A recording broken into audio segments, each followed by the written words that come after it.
This was my psychology project, Schizotypy, Population Density and Season of Birth in relation to schizophrenia.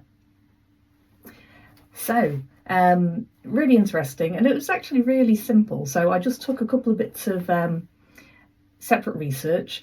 One of them was saying that, I think it was around schizophrenia, that people who develop schizophrenia are more likely to be born at a certain time of year. And the idea is that while they're in the womb, their mothers may well have caught a virus because it was winter time during, second trimester or whenever in the pregnancy, and that may have caused changes in the developing brain. So I wasn't going to be working with people with schizophrenia. However, there's this idea that people in the general population have traits of schizotypy, which are, much more toned down, but they have traits or signs or characteristics.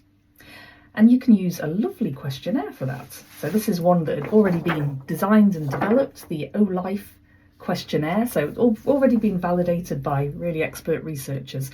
So my plan was I'll get that and then use it with participants and then map it onto some of their characteristics, such as when they were born, and see if there was a connection. Now, the interesting thing, there was a connection, but it was the exact opposite of what it was supposed to be. Oh dear. Is that a bad thing though?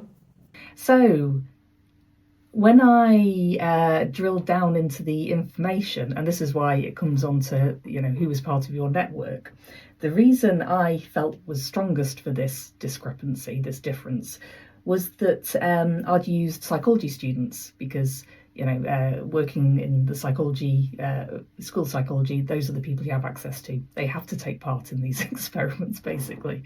And they're mostly, like 90% female.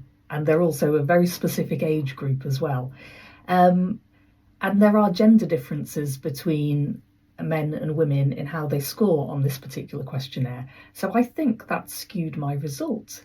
And it really, careful bit of planning initially, I might have spotted that could be an issue, that gender would automatically skew those results. So yeah, thinking about who you have access to, who you're going to be working with is a really, really important issue. But I should say that even though you could argue that, it didn't work, it did work. I did a successful research project. I came up with the results, analysed them, interpreted them. I still got a pretty decent mark for it because it was the process of doing the research, not coming up with the right result, that actually mattered.